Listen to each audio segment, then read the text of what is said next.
Hello grade 8 learners, this is Marvin and welcome to episode 1 for third quarter week number 1 with our topic for today, examine biases for or against made by the author.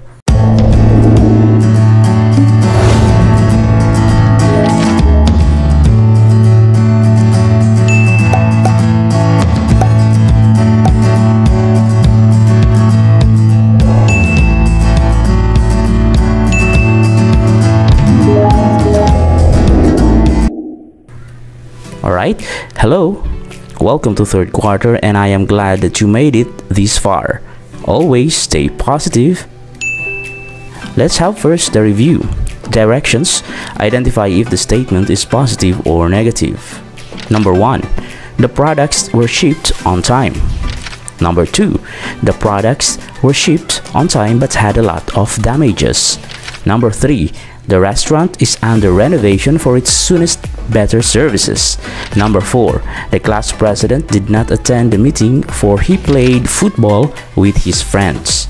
And number 5, most members of the organization failed to do their respective tasks due to misleading information given by the leader. All you need to do is just to write positive or negative, okay?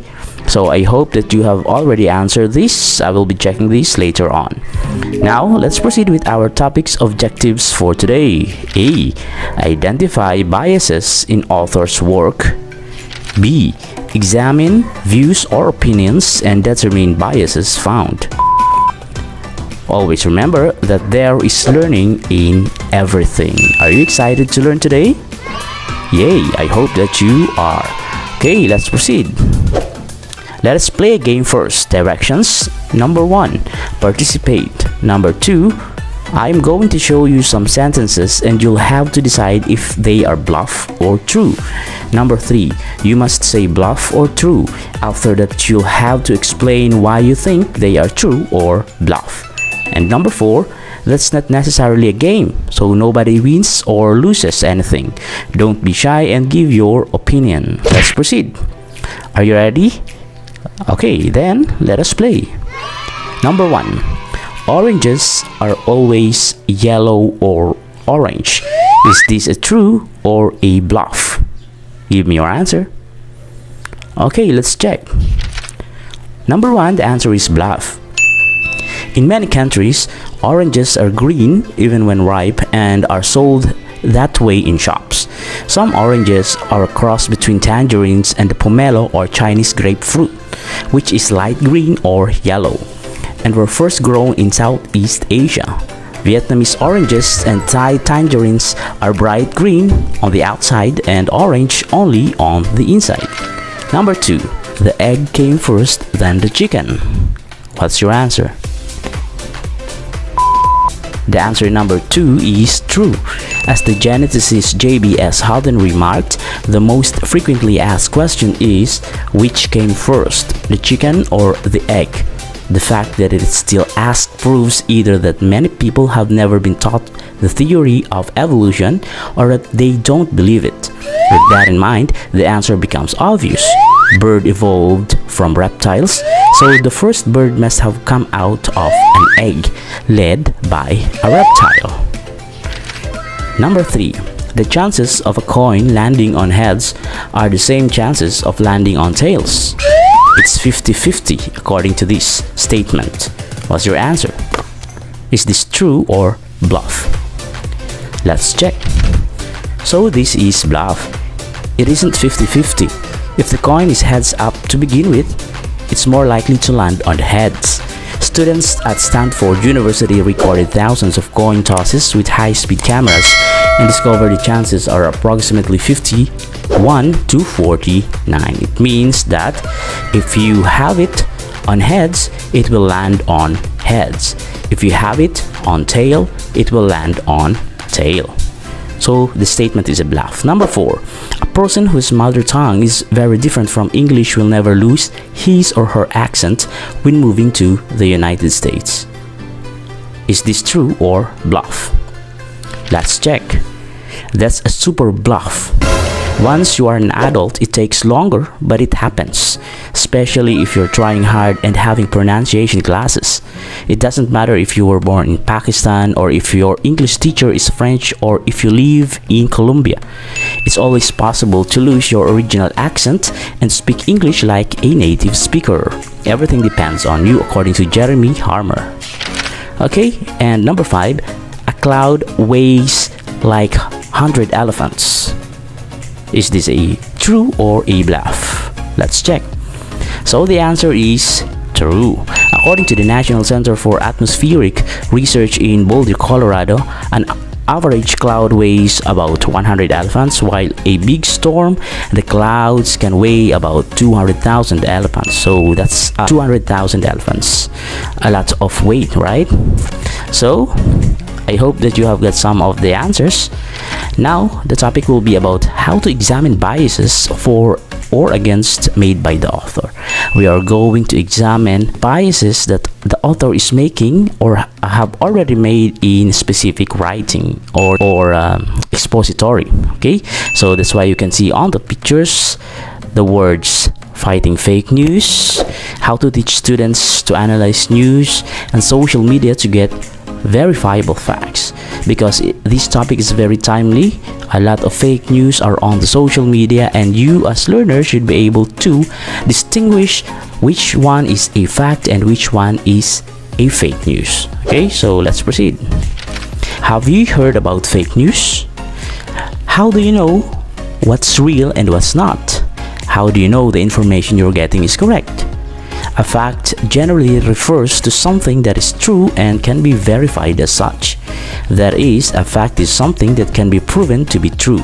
Knowing facts helps us to replace another problem into context and access higher order thinking skills. If the facts we have known are accurate and accessible, they can be used in order to give context to other situations. They can be of help for us, right? And let's proceed. Let us review again. Time to go. Do you think you can tell fact from opinion? Can you distinguish?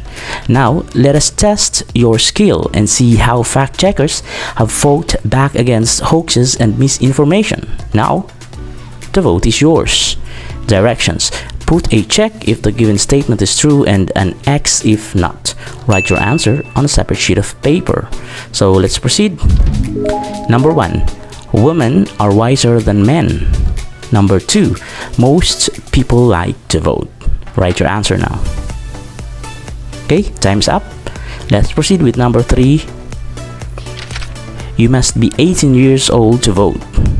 Check or X. Number 4. The best candidate always wins. Number 5. Kids should be allowed to vote for the president. Number 6. Women are not allowed to vote. Number 8. Everyone should vote each year. Number 8. A vote is cast by ballot or computer. Number 9. Government is a key to have a successful country. And number 10. Women politicians are better leaders than men. Okay, so let's proceed with the answers. Have you answered correctly or not? So let's check. Okay, number 1 is X. Number 2 is also X. Okay, next. It means that those X's are considered hoax. Okay, number 3. You must be 18 years old to vote. Check. Number 4. The best candidate always wins. X. Okay, let me just say the answer. Number 5, X. Number 6, X. Number 7, X. Number 8, check. Number 9, X. And number 10, X. So I hope you got a high score. Let us review some concepts. Okay, let us study. Bias is everywhere. Bias is a subject way of thinking that tells only one side of a story, sometimes leading to inaccurate information or a false impression. When you research, it is crucial to identify the level of bias in potential sources. Below are some possible sources of bias. So how do you distinguish bias? So now that we know that we are introduced to this according to what we see on the screen, let's know more about it. the writer is relying on incomplete information. So when you as a writer rely on incomplete information, or if you read and you read that the author's or the writer's intention is to give incomplete information, it means that the output is somehow biased because the information is incomplete. Next, the writer is trying to deceive the reader. When we say deceive, means not to tell the truth, okay? Just telling the author's purpose or what he wants us to know. So not telling the whole, okay? So next, the writer wants to believe what he or she is saying. Next, the writer's past experience is influencing his or her thinking. And the last bullet, the writer is trying to persuade the reader. Let's have the example. Vitamin A is an important nutrient. It is used to make rhodopsin, a pigment in our eyes. Thus, vitamin A is necessary for healthy vision. People can develop blindness or night blindness if they do not get enough of it. Carrots are an excellent source of vitamin A. Carrots should be a part of your daily diet.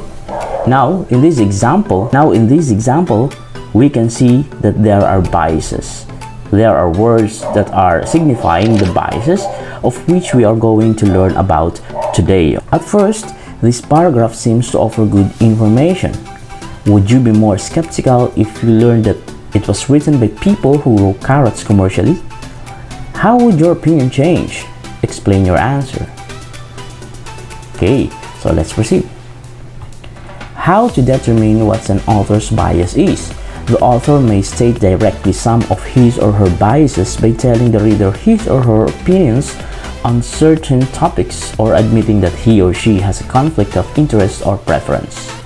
But when an author does not acknowledge his or her own bias, a skilled reader can infer what an author's bias may be by looking at the author's diction and use of evidence. Remember that the author can deceive you or can just bring you or give you the things that he wants you to believe or read, okay? But if you are a good reader, he or she as an author cannot possibly deceive you because you are more capable of acknowledging the biases that he or she commits, okay? So let's proceed. When looking at the author's use of evidence, ask yourself, these are the ways for you to be able to know the author's use of evidences, he as being a biased author. Bullet A.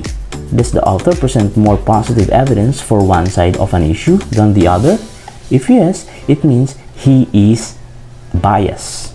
Next, does the author present more negative evidence for one side of an issue other than the story or the other story? If yes, still he is biased. Remember, the author can be biased if he or she is presenting positive or negative on the other side of the story or the issue itself, okay? If he only approves or presents something more than the other side of what he presents, it means that he is biased. These are both clues that the author may be biased for or against a particular side. Next, when looking at the author's diction, ask yourself, Bullet 1. Does the author use words with more negative connotations when referring to one side of an issue or particular people? If yes, he is biased. Bullet number 2 or B. Does the author use words with more positive connotations when referring to one side of an issue or particular people? If yes, then he is still biased. Remember, positive and negative leaning towards something that he is presenting, okay, more than the other part or the other side of the issue, the author becomes biased. Okay, next. Any questions? So let's proceed. Let us practice directions. Read the article below, then answer your questions that follow. Write your answers on a separate sheet of paper. Opinion. Online classes are not effective in educating students, so this is an opinion. Now, all we need to do is just to read this article and then we'll be answering the questions that will be following, okay, right after this. Alright, all you need to do is just to write your answer on a sheet of paper. There are no scheduled meeting times for class. Students must rely on self-discipline to get through the material on their own. Many students, especially procrastinators, may find themselves cramming for assignment deadlines and exams because they did not plan out to study session times or during session times throughout the semester. This is not an effective way to learn. Perhaps the biggest disadvantage of taking an online class is the absence of face-to-face interaction between the teacher and their students. Live sessions are infrequent and often are scheduled during the middle of the day when students have to attend other classes or work. The office hours of the professor may also be during inconvenient times for many students as well. Most interaction with the professor has to be through email, which is often direct and impersonal. It is nearly impossible for students to build a relationship with their professor. Students cannot raise their hands to ask questions during a lecture, to clarify information, or to share their own ideas with the class.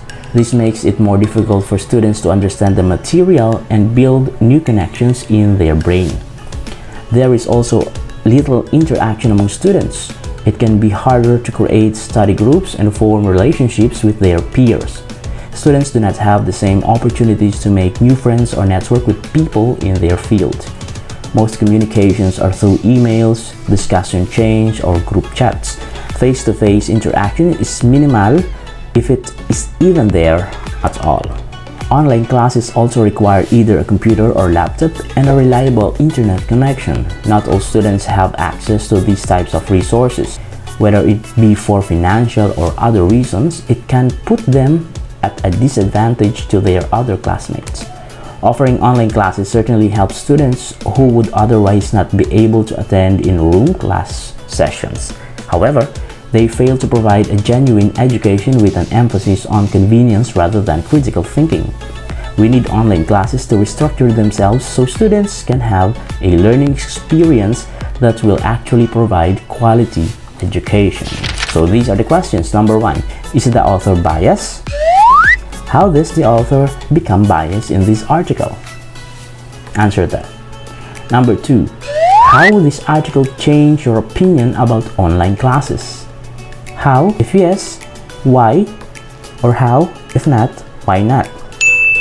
Number 3, what strong points did the author use to convince the reader that the online class is not applicable to educate the learners? Next. Number 4, how does the author present more negative evidence for this issue? Number 5, would you believe this article if you learned that the author of this is also a student who is not in favor of online classes?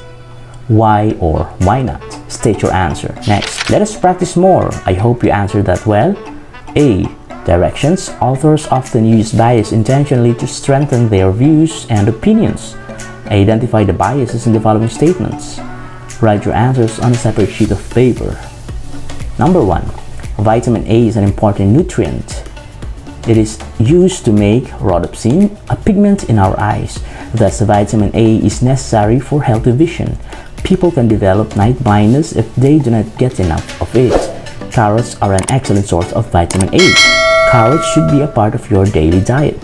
It seems to offer good information. Would you be more skeptical if you learned that this is written, or was written rather, by someone who grew carrots commercially? How would your opinion change? Can you explain further your answer? Okay, explain it furtherly. Okay, next. Number 2. Soccer is really a good exercise. This sport is more exciting than the others. It increases aerobic capacity and cardiovascular health, lowers body fat, and improves muscle tone. It builds strength, flexibility, and endurance, increases muscle and bone strength. How does this statement become biased to the other sports? Just tell your answer, write your answer, or comment down below. Number 3. Men can ride the subway system in large cities without having strangers grope them, flash them, or rub their bodies against them. Men can apply for most jobs without worrying about being rejected because of their gender, or, if hired, not being promoted because of their gender. How does this statement show bias in gender equality? This is going to be the end of our lesson 1 for week 1, and please answer other parts not discussed in this session in your learning activity sheet. Okay, so this is Sir Marvin and thank you for listening. I am glad that you have learned our lesson for this episode and I hope to see you next week. Bye bye.